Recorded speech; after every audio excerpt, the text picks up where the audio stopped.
Hello everybody, today I just wanted to give you my thoughts on the Malignant Hearts for the Druid, as well as the general ones. I can't speak for the other ones, mainly because I haven't do it. I'll touch on them a little bit, but this is mainly going to be for Druid and the general ones. So, first off, you have Caged Heart of the Pakana. Critical strikes electrically charge the enemy for 1.25 to 3 seconds, causing a lightning arc. I mean, this is okay. I feel like if you're playing some type of lightning build, it could be good as a Vicious Heart. But overall, I think taking like the Brutal Hearts and stuff like that's a little bit better. So, or I guess taking the defensive ones. So if you go like Caged Heart of Revenge, 10 to 20% of damage is suppressed. It's just like a flat damage reduction, right?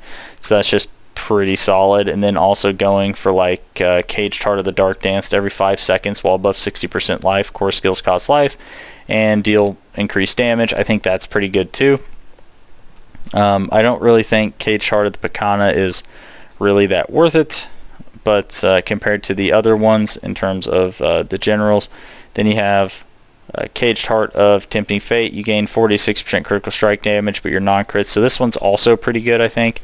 So again, it kind of outshines this Caged Heart of the Pakana. I think, I don't know, maybe, somebody correct me if I'm wrong, if there's builds that are seeing success with this, but I think, I don't know, I think this one's not really super good. But then again, that also makes sense because I think this is one of the first Caged Hearts you get. So I think it was intentionally not supposed to be that great. So if that's what they want to do, that's totally fine. Because notice you have here, you know, you have like, this is like probably the level 1 here, and then come down here, this is like the level 1 here. You gain 10% barrier generation, and you heal 3 to 7 life per second while you have an active barrier. And then you come down to something like this one, Caged Heart of Termination. Resource draining effects are 40 to 50% less effective. In addition, gain 3 to 8% increased resource generation, right? But yeah, so definitely the level 1 ones get outshined, and with the removal of resource burn in the next patch, I think this one is like why even use this? I don't know, unless you're using it in combination with another heart, because I think there was like a Necro combo where that might be pretty good because it like specifically drained your resource, but I don't know, or maybe not. Let's see here. So moving right along, Caged Heart of the Lionheart, or sorry, Caged Heart of Revenge. This one I think is pretty godly. It's just 10 to 20% damage reduction. The damage isn't really a thing to go about, but just that sheer amount of damage reduction. Like, I run this in my build. I just don't see a reason to not run this in almost every build with the defensive nerfs. I think this is just godly.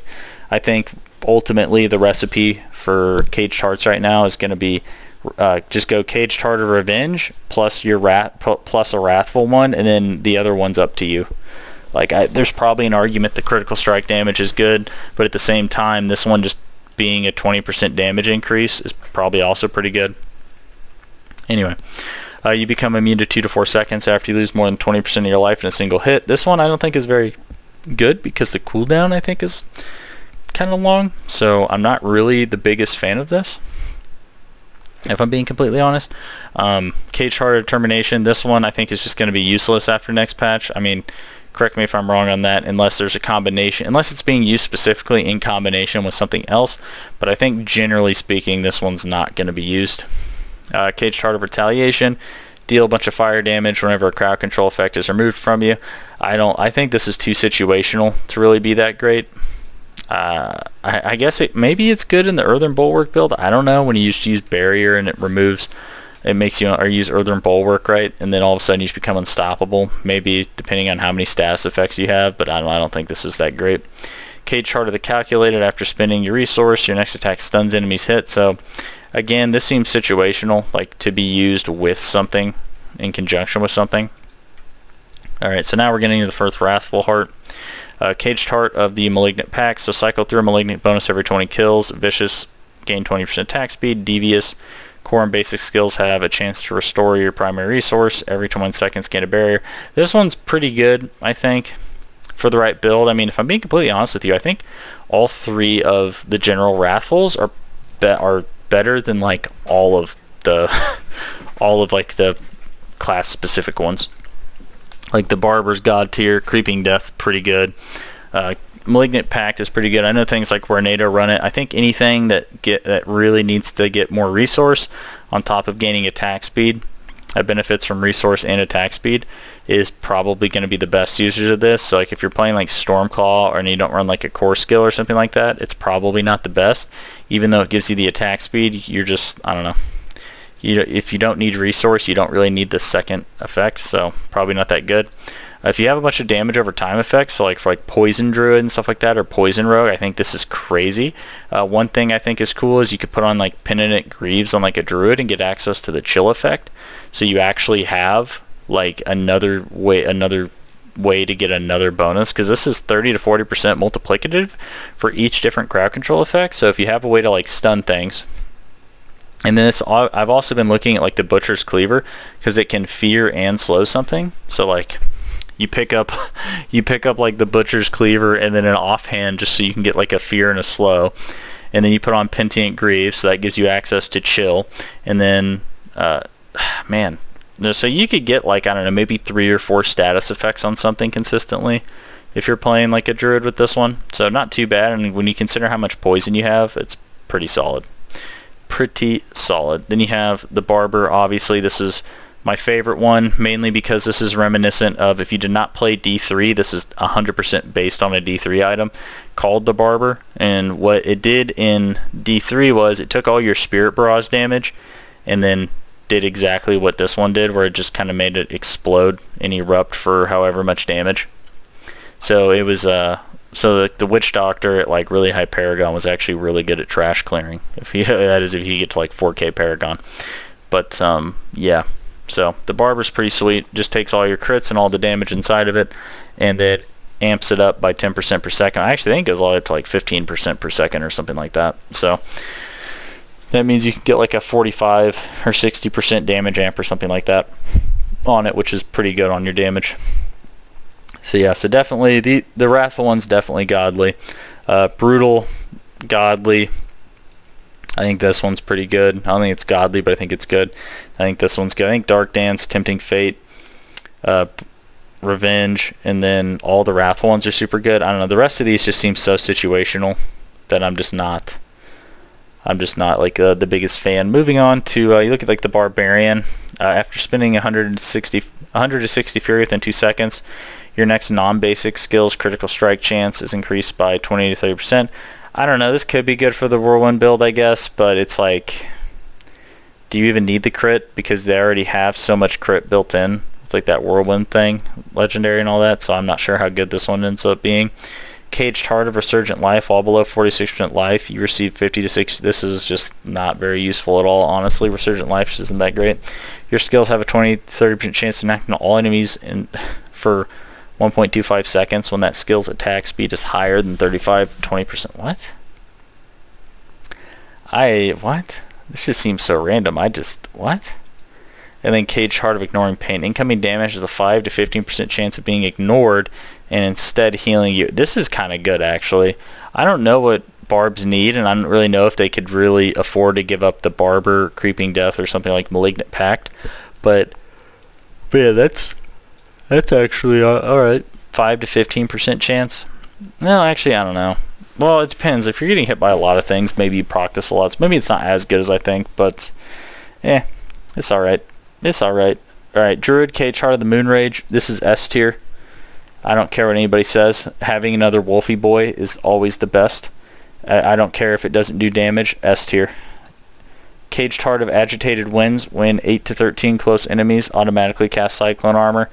This cannot occur more once every 10-20 seconds. Why would you ever want this? I just don't know why you would want this. Why would you want to knock everything back automatically? Like, what? Like, what ability does a Druid have where they want things to be spread out? Like, you want everything to be clumped up for, like, every Druid build. I don't. This is just so useless. So useless. Like, there's probably people saying, ha ha ha, you get an extra wolf, what a meme. I guarantee you this is better than than Agitated Winds. I just don't understand why somebody would want to use this. I don't know. Someone's probably going to tear me up in the comments for that takes, but you know what? I'll take it. Take it like a champ. Tear my ass up. Wait, hold on. It's 2023, I guess, whatever you're into. Anyway, Caged Heart of the Unconstrained Beast. When you're hit with a stun, freeze, or knockdown effect, There's a 40 to 60% chance to automatically activate Grizzly Rage for what? Why would I ever run this over the Barber? Why would I ever run this over Creeping Death? I just, God, pretty huge miss, honestly. Like I think this one's pretty good, actually. So Caged Heart of Inexorable Force, I think, is super useful. Like, I see a lot of builds running this one, or a lot of Druid builds running this. I think this is good.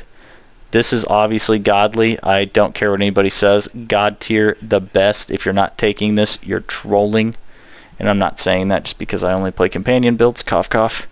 Alright. Anyway, Caged Heart of the Unconstrained Beast. Yeah, so this, I just don't, like, why?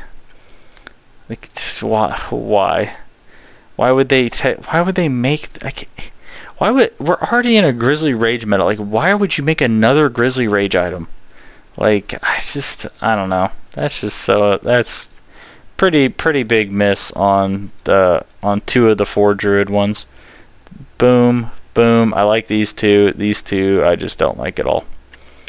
Yeah. It's okay though. We're not Barb. I'm pretty sure like the majority of the Barb ones are useless. So we at least have that going for us, Druids. We got like 2 out of 4. Man. Let's see. Necromancer. Caged Heart of the Sacrilegious. Walking near a corpse automatically activates an equipped corpse skill every second, dealing 40-30%. This is kind of cool for functionality. I actually like that. Just for like a functionality purpose, you can just throw this on, constantly cast your corpse tendrils for you, I guess, if you're just feeling lazy. That's cool. When at least 5 enemies are near you, you gain an, especially for like the Infinimus build actually and stuff like that. I don't know, that could be cool. When at least 5 enemies are near you, gain an aura that automatically curses surrounding enemies with Decrepify. Actually, Decrepify is the one that gives you the CDR, so that's pretty good for that Infinimus build again. Man, I'm just sitting here thinking about this because I was playing that Shadow Blood Mist or Infinimist, whatever you want to call it. I don't know, is Infinimist the name? Might be. For that one that people are calling it. I don't know, but I was playing that, and man, these all just look good for that. Up to 10-20% chance of inflicting fear for 2.5 seconds. Feared enemies are chilled for 20% every second. Okay, this is pretty cool because it gives you fear and chilled. So that's 2 different status effects for Creeping Death. So that's actually a pretty good combo with that. That's alright, I guess. Caged Heart of the Great Feast. Each minion drains 1.2 essence per second, but deals 50 to 75% increased damage. With no minions, this bonus applies to you and drains 5 essence per second. This seems godly for minions in the Infinimus build. Yeah, like that. This seems really good, actually. Like, that's just a 50 to 75% increased damage for a minion build, or for the Infinimus build. That just seems so good. God, wait, hold on. Are all of the Necro ones actually used? Wow, Necro's godlike for this. 4 out of 4, not bad. I think I could see a reason to use all of these ones. Rogue, Caged Heart of Cluster Munitions. Lucky hit. You have up to a 20% chance to launch 3 stun grenades that deal 26 to 32 physical damage and stun enemies for 0.5 seconds, okay? Caged Heart of Trickery. When you use a subterfuge skill, leave behind an unstable shadow decoy trap that taunts enemies. The shadow decoy trap will explode after 6 seconds after dealing 680 to 1020 damage. I really don't think this is that great. Something tells me this isn't that great. Draws 3 stun grenades. When you use a subterfuge skill, leave behind an unstable shadow. I mean, I don't know. It's just, I feel like this is probably cap damage. So, I don't know, like, I don't think it's that good because it probably doesn't scale very well into the late game. So these two probably aren't that great. Caged Heart of the Clip Shot. Hit up to 20 to 40% chance for your Cutthroat skills to slow by 40% and your Marksman skills to knock back enemies. Meh. Your attacks have a 5 to 15% chance to apply all imbuement effects at 40 to 50. This seems pretty good. Okay. I like this. This is cool. I'm not sure I care for any of these ones, but this one. This one. I do the Rogue imbuments are like the best part of Rogue. Like that's pretty good, I think. Sorcerer.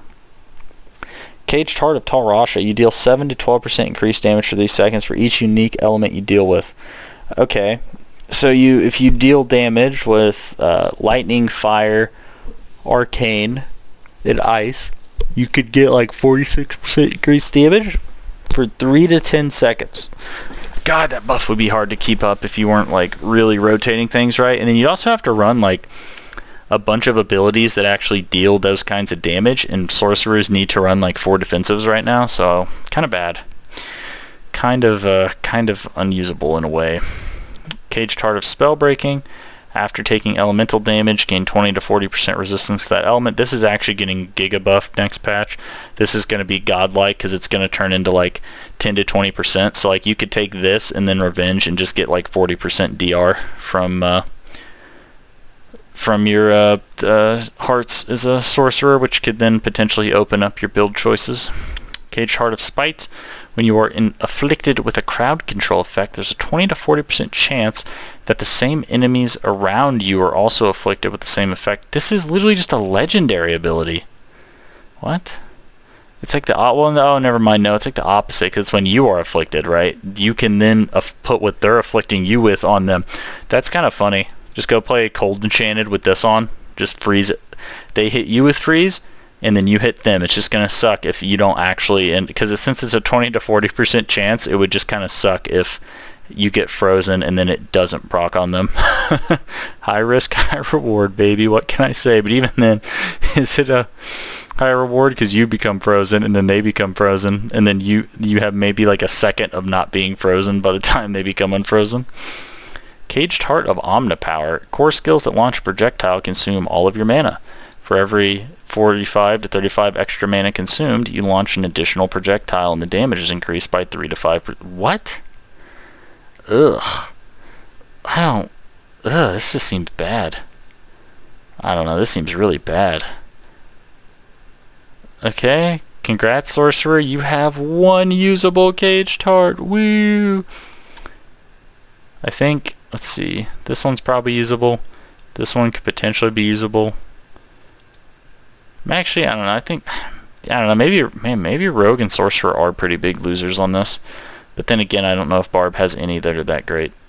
Yeah. So, you know, hey, I guess I can't complain. I have 2. I got 2 that are actually, sorry, no, you got 2 that are good on the Druid, I guess. Well, sorry, you have Godlike one that's better than all of them. All of them combined, literally nothing better than Moonrage. Nothing. Fight to the death on that. Best one ever. So, anyways, yeah, I guess that's kind of my thoughts on all of these, on all the hearts. I would say overall, the hearts, for the most part, the class-specific ones were pretty underwhelming. I'm going to be completely honest with you. I think that I like this one the most because I love companions. But then after that, like, even though this one's usable, it's still, and it's good, it's not like it's anything to go home about. And I mean, the other classes, it's just like, what? And then, like, the Wrathful on this one is like, ugh, why? Why another Grizzly Rage item? But, that being said, the general ones are pretty sweet. Like, okay, I'm pretty down with all of these are good. Right? Like, I mean, all of these are good. And I'm sure you could come up with ways to use all of them. Like, I think the general hearts are just genuinely better than the class-specific ones, except for Moonrage. But anyways, that's gonna be it for this video. Thanks for watching. Like, subscribe if you want to see more, and I'll see you next time. Thanks for watching.